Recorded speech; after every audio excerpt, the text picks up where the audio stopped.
All right, everybody. Leo Cannell here with today's Seven Figures Club podcast. Entrepreneurs, startups, and side hustlers, we've got an amazing guest for you today. We have the lovely, talented, and unbelievable entrepreneur, Jill Stanton. She and her husband are the owners and founders of Screw the 9 to 5. You've probably heard her. If you've read JLD's new books, there's a chapter that focuses exclusively on them and the power of marketing and building your own business outside of mainstream. So Jill is the creator of Millionaire Girls Club and the co-founder of Screw the 9 to 5, as I just said. So their slice of the internet where they help is aspiring course creators, taking that knowledge and putting it into an actionable course. She helps to start online businesses and get them over that 6-figure annual income mark. She coined by Forbes as a destination for up-and-coming online entrepreneurs. Screw the 9 to 5 has inspired tens of thousands, that's amazing, tens of thousands of new entrepreneurs to quit their jobs, build thriving businesses, and live lives of meaning and purpose. When she's not CEOing around the world, she can be found traveling actually around the world with her husband, Josh, and their little guy, Kai. Jill, welcome to the show. There are over 32 million businesses in the US, and over 90% of them will never break 7 figures in annual sales. So how do we as entrepreneurs or aspiring entrepreneurs break into that 7 figures club? This podcast will relentlessly share the secrets, strategies, and tactics I've used to create 3 multi-7 figures businesses and bring in even more successful entrepreneurs than me to share their inspirational stories and tactics to success. You can create your dream business and life right now. So buckle up and let's go. Thanks for having me. What an intro. Damn. It's like I wrote it myself. Exactly. I find out, that sometimes those bios really get to the heart of the matter. So tell us a little bit about kind of your background. We always like to get to know you on a deeper level. What was Jill like growing up? What was her, life Mischief. like? And what kind of led you? Did you think you would be an entrepreneur? What were you like, when you were growing up, maybe in the high school years? Oh, in the high school years, trouble. Light trouble. I didn't have the word for entrepreneur, but I always knew I wouldn't have a job. Like I was the world's worst employee you could have. I was terrible. Like I remember one of my first jobs was Subway, like the sandwich shop. And I refused to wear my visor because there would be so many boys who would come into my store. And I'm like, I am not wearing that visor. I refused to wear my apron. Like I was never cut out to be an employee. So it was always written on the wall. I just didn't have the words to know like what an entrepreneur was at that point. And at that point, really like online entrepreneurs were definitely not a thing. But I knew I wanted to do something with video. I thought it was to be on TV as a TV host and presenter. And so for a lot of my 20s, actually, I was modeling and doing commercials, and I was a Deal or No Deal girl, and like all these things. And then I actually at a casting met a TV producer or a video producer, and I pitched him a TV concept I was working on, and he signed on with me, and we created a web TV show. This is like the days of MySpace. I'm not even joking around, like 2006 when YouTube was just bought by Google. Gotcha. So like old school, before internet TV was a thing. And it was called 20 something. And I'm so glad we shot it when the internet was still like relatively new and you could erase things off it, because it was all about dating, sex, and relationships. And I would never want that stuff out there now, especially with a young son. And so, yeah, that got me my start. That really taught me how to like speak on camera and riff and be able to shoot the shit and carry a conversation. Plus I was a bartender for 10 years. So like I got paid to small talk. Right. So, like fast forward, I met Josh in 2009. We were set up on kind of like a blind date. He was so not into it at the time. And he was living in Beijing, China. And we met in Toronto when he was just there visiting a couple of our mutual friends, and we hit it off. And I was already moving to Australia at the time with a girlfriend of mine. And it just like serendipitously worked out. And he was really my first mentor. He taught me how to like write for the web, how to build traffic, how to build an audience, how to build a website, like all of that kind of stuff. And so ever since we linked up, we started our first business together in like late 2011. early 2012. And then Screw the 9 to 5 was born in 2013. So as you and Josh were getting Screw the 9 to 5 off the ground, what were some of you guys' first 9 to 5 jobs that made you kind of think and wonder, maybe everything that society's told us about having that 9 to 5 and that, college degree and all of those official traditional ideas that are supposed to lead to wealth. What were some of those first, aha moments where you and Josh were like, I don't know if 9 to 5 is really going to get us there?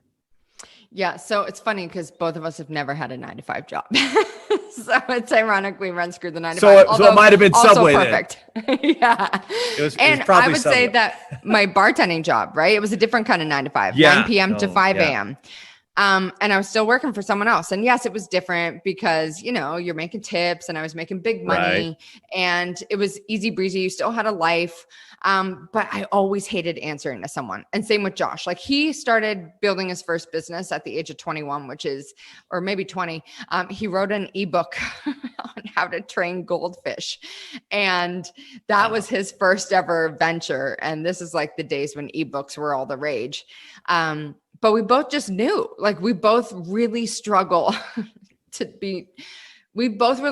with being told what to do. Like we just do not like having bosses or authority or anything like that. And so we were a match made in heaven in that respect. And I remember when I was in my 20s, my mom, because I wanted to get into TV and broadcasting, and she would like beg me like, please, Jill, just get a job behind the scenes. Like you could work in production. I was like, I will not do that. Like I was always very aware that I was not going to live a conventional life. That was just never something that appealed to me. I'm very strong-willed when I want to be.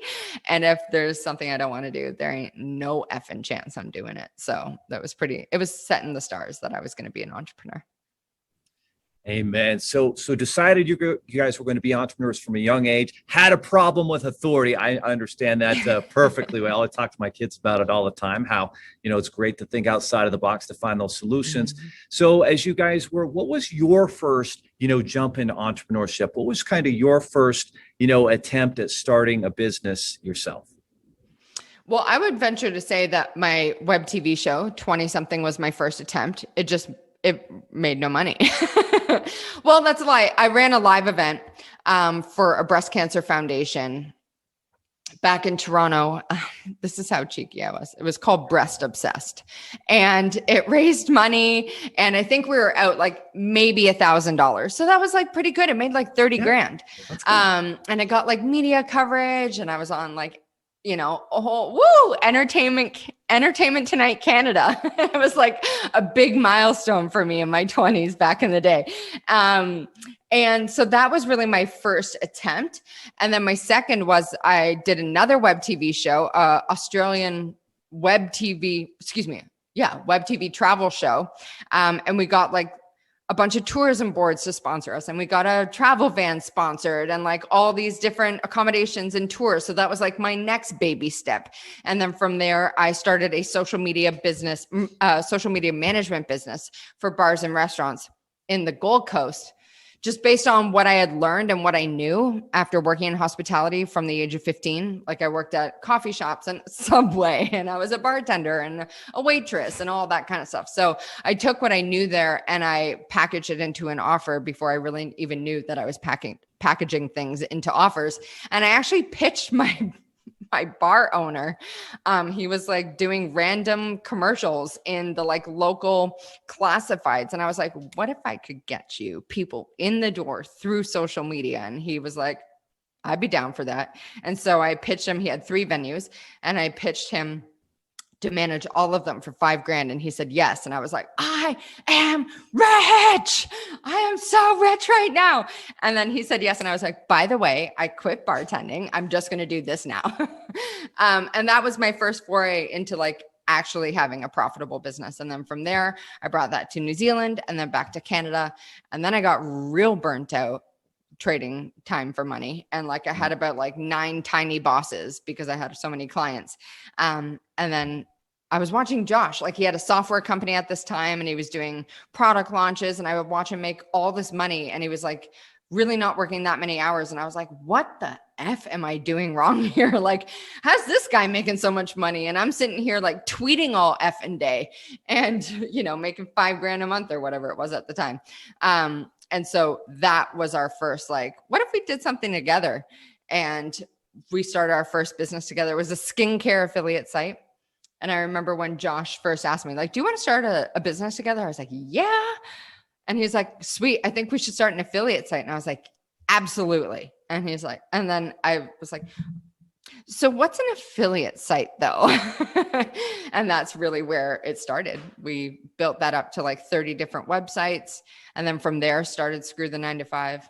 And then from there, I started Millionaire Girls Club. And then from there, now we are starting Wealthy Course Creator. So I think a lot of people who have started side hustles, they've started businesses, they understand that they're going to have to do some work. There's going to be some long hours, but a lot of them begin to trade time for money, or they get service based and they are spending a lot of time, and they struggle to understand the type of business that you're talking about, where you're not trading time for money, where you're leveraging a product and technology.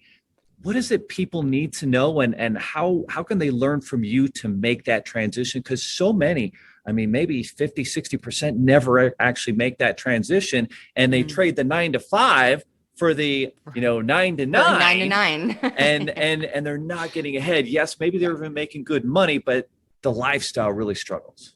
Yeah.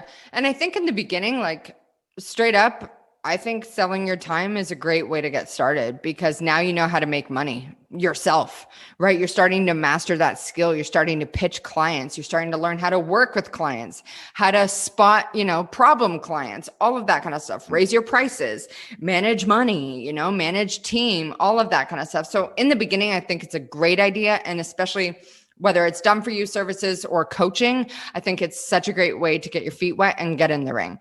Outside of that, as you want to create like a more scalable program or offer, well, really you're solving problems, right? So what is a big problem you can solve? And then once you've figured that out, I have a lot to say. One thing, let me back up. Okay. So you identify the problem you're going to solve, right? Yes. Now, in your mind, who is that target customer? Like, what is their biggest pain points, right? Yes. Now, once you've gotten clear on that, well, what do they think they need? So many of us build offers around what we think they need, but what do they think they need? And so many people come into our programs and they're like, I'm going to help, bookkeepers dial in their systems. And we're like, that sounds great because it saves them time. But what do bookkeepers really want? And they're like, more efficiency. And we're like, or is it money, right? Like, yes, efficiency, but what do they think they want? Because most business owners, when they're getting their business off the ground, well, they think they need more money to fix their problems, right? And it's really only once you have a bird's eye view do you realize that, okay, yeah, money's great, but it also is like, I do need the systems and I do need this. But in the beginning, it's usually money. And so what do they think they need? And then how can you help them solve that problem? And one thing a lot of people get stuck in, and I don't know if you find this, but we find this a lot in Screw the 9 to 5 because we work with early stage entrepreneurs, is a lot of people think to themselves, well, I don't know enough yet. And we have this concept that we always teach called the 10% edge. And it's like, basically, no matter where you're at, if you are getting traction in one thing or one area, a hobby, a skill, a passion, whatever it is for you, well, chances are you are 10% further ahead than someone who hasn't gotten started, or 10% more than someone who's just at the beginning, or someone who isn't even aware that they, could find an interest in this or would want to do that, right? And so we really encourage people to lean in and start teaching from that place. And so often people get in their heads, they're like, well, I don't know as much as the experts in my field. Well, yeah, because they've been in the game for years, if not decades, but they all started where you are, And so it's just about embracing that 10% edge and giving yourself the permission to say, I know 10% more, or I'm 10 steps ahead, or I'm one chapter ahead of these people on this subject, and serving from that place today. And if you can do that and you can create a great offer for them, you can start making money in a more scalable way. That is beautifully said. And it reminds me of the movie Catch Me If You Can with Leo DiCaprio, where he plays Frank Abagnale, who, by the way, just down the street from us here in Provo, Utah, actually was a professor at BYU. And he was literally a chapter ahead of the class each week, teaching it. Everybody thought he was the best professor ever, but he was just a chapter ahead. And so I think that speaks exactly what you're saying. If you are a chapter ahead, you can teach. And people are looking for someone to lead. And just because someone's been an expert for decades doesn't mean that they've evolved, that they've pivoted, that they've stayed up to date. And so maybe you can step into it. And it's like you said, if you can solve that problem, that's the key. Now, you've talked a lot about offers and creating offers that really, resonate. And it sounds like you're talking a lot about really knowing your customer. So how is the best way to, begin creating offers, and what should you be learning after you launch them and maybe things don't go as way? How should you learn from that? One, I think you have to it depends, right? There's so many factors here. If you have a sales page and you're, pimping that out to people, whether that's through paid traffic, Facebook ads, or you're doing podcasts, you're hitting the guest post circuit, or you're, building a social media audience. Well, one, is your content resonating, right? Are people clicking on your content to go to the page? If so, great. And if it's not converting, then is it the content that is presenting an incongruence, or is it the fact that your sales page is crappy, right? A lot of people get stuck in that. It's either the clickable thing that you want to send people to your sales page with is either off or not compelling or doesn't hit at a pain point, or your sales page is lackluster, right? So first step is figuring out which one of those is the kink in the hose. Second, does your offer actually solve a problem? Like, have you talked to anyone? Have you validated it, right? Have you gotten feedback as to why people didn't join, or why it wasn't interesting to them? Or maybe there was confusion there around the offer. Or also maybe you just didn't stack it out properly, right? So often people create these confusing ass offers. I help heart-centered women get back in touch with their spirit so that they can master their inner creativity and live a life of meaning. And you're like, what the fuck does that even mean? You know what I mean? So it's just about getting clear on how do we communicate who we actually help and how we help them in a way that makes sense to people, so that they're like, yep, that's me, click, purchase, right? So whether it's the content, the sales page, the messaging of it, or it could simply be the offer, right? Maybe the offer is just unclear. It's like a 17 module course, DIY self-study with some workbooks. And people are like, yawn, this isn't the 2000s, right? And so you have to stack it out with some bonuses, some maybe fast acting kind of things, disappearing bonuses. You know what I mean? You got to make it worth it. It's noisy out there right now. And so noisy. You got to stand out in a way that grabs people's attention, makes them want to read, click, and buy. Absolutely. Now, for years, you and Josh have been kind of the go-to experts in affiliate marketing. And I think that's probably made you guys experts in identifying what is a good offer or who really is solving someone's problem. And now you and Josh have taken it to another level where you're looking to help course creators and others to actually take that next step. Tell us about your current projects, because obviously a lot of us have been, we've been reading in JLD's new book where there's a whole chapter about you guys, but you guys have some exciting new projects that you've been launching. Tell us a little bit about those and maybe how we can get involved learning more about them. So we have Screw the 9 to 5, which is our digital home base at the moment.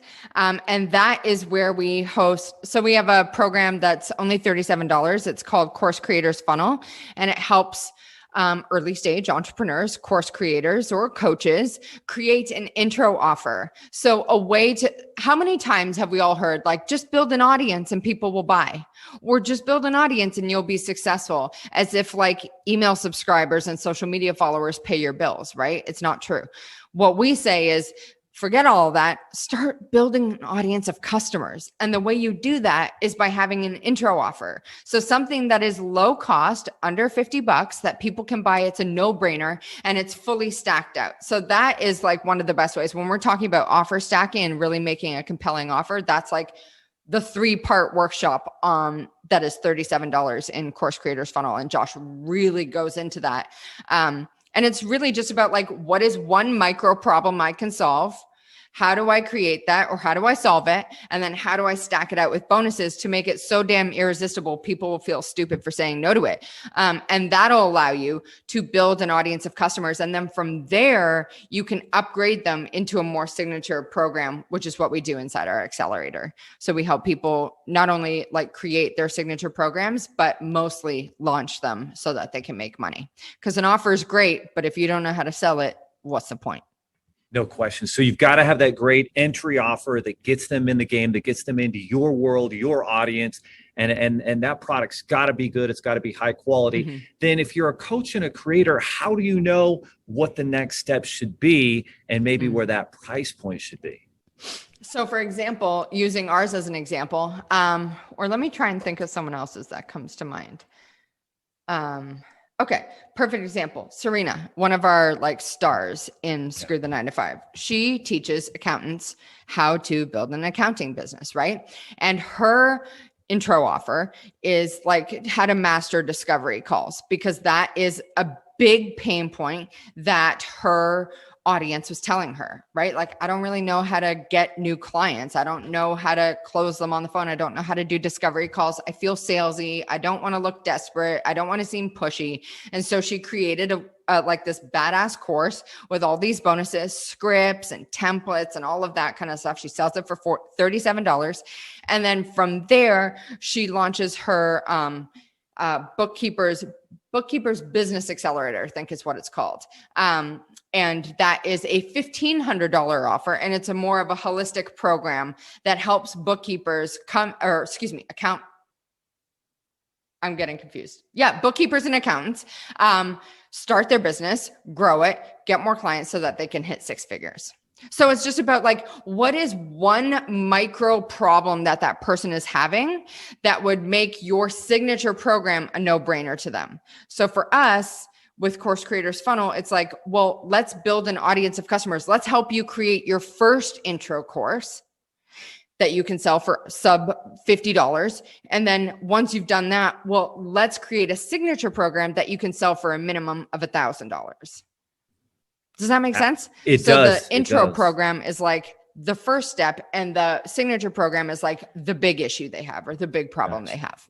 So you're fixing a micro problem, trying to solve that. It's very affordable. And then, okay, now we've got the micro problem. Now here's the whole enchilada to really take the next step and become an expert and master of your craft, whatever it is. And so with people, who want to get involved, they can go to screwthe9to5.com, learn more information there. And now you're talking about coaching. So it sounds like there's an opportunity to actually work with Jill and Josh on a higher level. How does that work? So that is in our accelerator. Now, as we are recording this, perfect timing, of course, I have to switch everything up. So that is actually, we are repositioning our accelerator. It used to be $2,000 and anyone could join it. But we're actually repositioning it to be, and it was a 2-week offer, right? 2 weeks, $2,000. Let's get your signature program launch outlined and ready to roll. Now, and it was just coaching and like implementation. And now we are reimagining it to a 6-month program that is, it's actually quite cool. It's 3 tiers. It's one-on-one coaching each month, group coaching every week, and then done for you launch services. So we noticed that was where a lot of our students were getting hung up, is they loved the launch process, but there's a lot of assets to create, or they were creating like these ugly looking sales pages and then wondering why no one was buying. And we're like, well, bro, look at it, right? Like it looks like, it looks subpar. Or they wouldn't write registration emails or card open emails because they'd be too in the weeds, because there's a lot to create when you're launching a course. And so Josh and I started looking at it like, how can we stand out in a very noisy space? Well, no one's doing done for you launch services baked into their program. And that was like our light bulb moment. And so we decided to bake that in, build out the program in an even bigger way. We've got like a launch services team. I'm really excited about it. Launches in September. So that's amazing. We all see these trends, and the market's always telling us something. I feel like the last year or two, we've seen this trend of, hey, if you want to have a successful marketing campaign, follow Pedro Adeo's challenge model, and we've seen a lot of success. And you guys have been killing with that. But you've also pointed out done-for-you services. Like, that's so valuable, because now I don't have to learn how to do this pain in the butt stuff. Your expertise and professionals can do that, but how do I actually find people to go out and do these done-for-you services? What is that? And how do I make sure my offer is still profitable? Because I'm going to have to pay for those done-for-you services to get done, right? Like, do you mean in our stuff, or if you're going out and hiring your own team? No, I mean, I'm trying to create my own done-for-you services, or because you guys will teach. Is that part of what you teach as well? No, we won't teach the done-for-you services piece, because that's just like, there's no custom. That's just like something we want to create. Like, we have done for you funnel builds and done for you sales pages and done for you, scheduling your email automation and all of the things that go into the specific launch process we teach. It's not just like, come in and do a webinar launch and we're like, okay, let's build a webinar funnel. No, it's very specific to the paid challenge model, which is what we teach and what we do. And so it's very aligned with that. So it's hyper specific.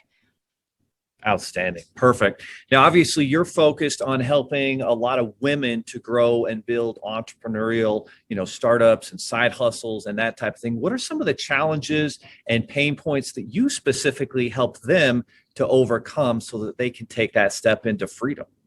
Do you mean with Millionaire Girls Club? I do.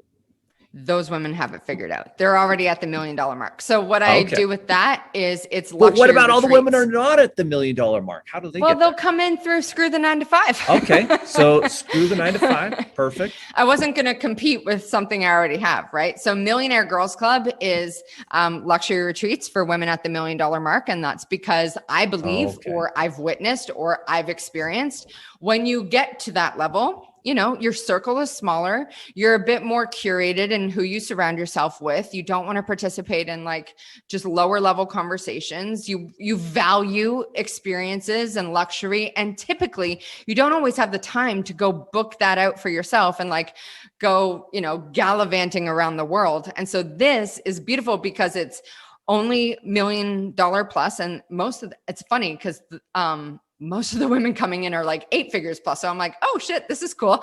And it's just like a lot of those women, like, you certainly haven't experienced it, but a lot of us women have experienced having moments with very strained relationships with females.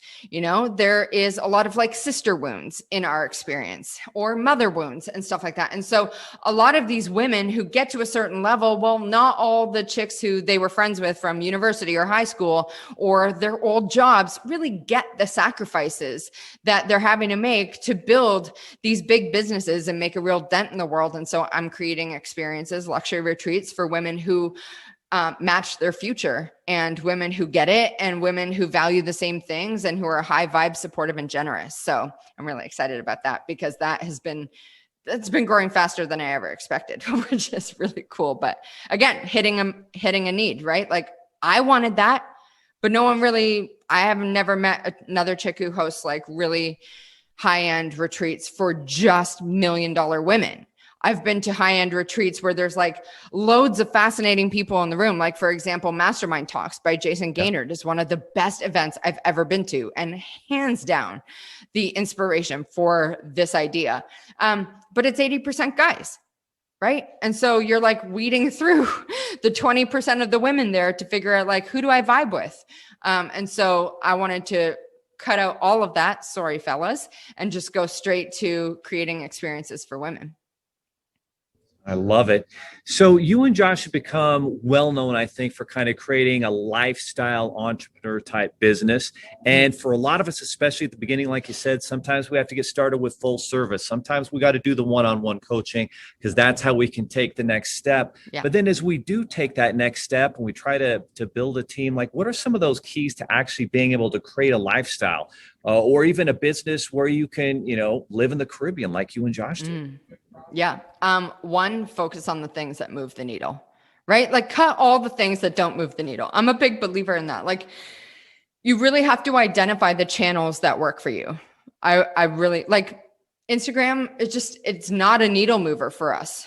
And so I don't really put a lot of focus on it. For us, what really moves the needle is paid traffic and doing paid challenges or boot camps, masterminds, whatever you want to call them, live experiences or virtual live experiences. That really moves the needle for us. And I like showing up for people who have invested to be there. I don't love just like, spending so much time and energy constantly creating content for social media that expires 24 hours later. Like, I refuse to do it. And so we focus on the things that get the results, and we really operate with the 80-20. So we just cut anything that didn't feel aligned. We're just like, I don't know. I just feel like it really comes down to what feels heavy, what feels light, what moves the needle, and what is unnecessary. Right. And then setting boundaries, being okay with like hiring team and letting them take a bunch of the workload so that you can have space. Because at a certain level, once I would even say like past 500 grand a year, right? You need space to think. Like, you just do. You need to make good decisions. Right. And so you need space to come up with your next moves. Like, how am I going to grow the business? Who do I need to hire? What are some offers I could create? Like, how can I generate more revenue? How can I generate more profit? You need space to think about that. And that doesn't come from you being in the trenches. And so it is on you. It is your obligation to figure that out and to not constantly be heads down beast mode, working away in your business. Because honestly, when you do that, you become the bottleneck and you slow everything way down. So a lot of the keys you just talked about is building a team, empowering them, especially when you get past $500,000, and taking the time to actually think about how you're going to grow the business, work on it, not necessarily in it, kind of that E-Myth revisited Michael Gerber type situation. Great point. Now, you also talked a lot about marketing platforms and understanding what marketing platforms are moving the needle for you. If you're a coach, a course creator, and you're trying to figure that out, what are those platforms and what should your content look like? And it sounds like maybe it should be more connected to paid, versus not necessarily organic content you're just creating every 24 hours. Well, it depends, right? Like, some people don't want to do paid. Like, I have a girlfriend who has created an amazing organic audience, but she's on social media the whole time. But it works for her because they are so invested in her, right? She very rarely runs traffic. She only runs traffic when it's her launches, right? And so then she's really just hitting warm traffic. And so that works for her. But you need to get clear on what works for you. Like, I have a kid. She doesn't, right? Like, I don't want to sit there on social media the whole time. I'm also like, if you follow human design, my human design type is manifestor. Like, we really don't want to sit on social media talking about what we're doing all the time. Like, that drains our energy. And so really just identify. And yes, I know I could hire a social media manager for sure. I will probably get out of my own way and do that sooner than later, especially with our new brand, Wealthy Course Creator, because I do believe that could have a social media presence.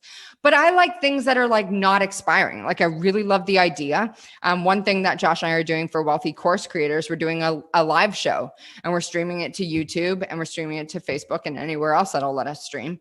And then we'll cut up that content and use it for micro content, right? So I feel like that kind of hits multiple channels because one, I'm streaming to YouTube. I can hit keywords there. Streaming to Facebook, I build an audience for ads. 3, I get to chop up that content and then seed it out with micros on Instagram, or our social media manager will do that. So that, or you could rip the audio and put it on a podcast. Like, there's so many ways that you could turn that one piece of content into a bunch of different assets. That kind of content I like, right? And I love having an organic audience. Shout out to the Scroopies for Screw the 9 to 5, because they've helped us build this brand and this movement. And they are who came up with the name Scroopies in the first place, right? So I love having this organic audience of believers. And I believe you have 2 currencies when it comes to building an audience: time and money. And I love using money more than I love using time. It's well said. And I think one of the most powerful keys that she just shared, if you guys are listening to this, is there's not a holy grail. You have to customize everything that you're learning for what you're doing, for your market, for your clients. And once you understand the basics of understanding marketing and platforms and offers and everything, that you can learn at Screw the 9 to 5, then you have to customize it for yourself. I mean, it's on you, but you can. I think most people are waiting for someone to tell them that step by step, oh, here's everything you do step by step. No, you have to take what you learn and you have to implement it and customize it according to your market, your product, your service. And if you do that, you can do that. That's where I think you can succeed. Well, Jill, it's been amazing. Go ahead. Oh, I was just going to say, and really when you're like, to your point, when you're saying, some people are waiting to be told what to do, like, no, messy action. That is the fastest way to figure something out. Like, try shit, try things, see what works, see what doesn't, ramp up what does and cut what doesn't. Right. And like, give yourself the permission to start small. How many of us, like, that's the fear, right? We don't want people to see us starting small. Oh my God, I only have 17 followers. What does that mean about me as a human, right? But what if you just gave yourself the permission to start small, to let people see you starting small, because at least you're in the ring. At least you're doing something, right? So stop looking for the external validation. Tap into like, what kind of content do I actually want to create? Like, am I good on video? If so, might as well shoot video. Am I a good riffer? Can I talk? Can I hold a conversation? Great. Let's shoot podcasts. Do I want to just create cool carousel content for Instagram? Great. Let's hope it gets shared, right? Like, there's certain things. Am I a good writer? Great. Build a badass email list. Like, what is the kind of, or a blog? What is the kind of content you want to create? And where is your audience hanging out? Start there and then just commit to being consistent with it. Amen. Well said. Final question, Jill. How much of the world do you think today, percentage-wise, just estimating and according to your expertise, do you think are unhappy because they do not create? Well, it's funny you say that because I read a study just like, when was it? A couple months ago that said 86% of people are unhappy in their jobs. What? 86% of people in the world, like not just like in the US, in the freaking world. That's wild to me. And so that shows me that there's so much potential. There are so many opportunities to create. There are so many opportunities to breathe your message into this world. I think it just takes one, the awareness of like, do I actually want to do something? Do I want to create something? Do I want to create a better life for myself? And two, am I going to give myself the guts? Am I going to give myself the permission and have the guts to go for it? Those two things are the biggest, right? So many of us stop ourselves before we even get started because we worry about what people will think of us or what they will say about us when they see us fail, right? Like most of us would fail in private and be like, thank God no one saw that. But it's like the anxiety, the fear of like, oh my God, what will people think of me if they see me fail? That stops so many people from going for it. But what happens if you would just be okay with it? Because like, what's the worst that could happen, right? They form a disempowering judgment about you. It doesn't mean it has to be true, right? So just give yourself the permission to go for it. Like, what else are you going to do with your time? Right? Amen. Like, we're all kind of like, guys, Jill just gave you permission. Go for it. Take action, create something, and get to the point where you don't give a damn what anyone else thinks because your own expectations are higher and way more than what anyone else would have for you. Guys, amazing words. You're going to want to listen to this episode over and over again. Jill, thank you so much. So best way to connect with you, Screw the 9 to 5, anywhere else that the audience should connect with Jill Stanton. Yeah, Screw the 9 to 5, all spelt out, no numbers. Or if there are any ladies who are in this audience who are feeling called towards MGC, that Instagram is at the Millionaire Girls Club. At the Millionaire Girls Club on Instagram. Ladies, go there. Well, Jill, thank you so much. It's been amazing. And we will see you guys on the flip side of the Seven Figures Club podcast. Thank you so much, Jill. Thank you for having me. Are you looking for more seven-figure secrets, content, or even how you can launch your own recession-proof business? Then check out sevenfigures.com. That's the digit 7, Figures.com, where we share more videos, stories, strategies, funding solutions, entrepreneurial education, and even the secret business type that's recession-proof. Thank you for listening, and if you're finding value in our podcast, please give us a 5-star and invite others to join the club.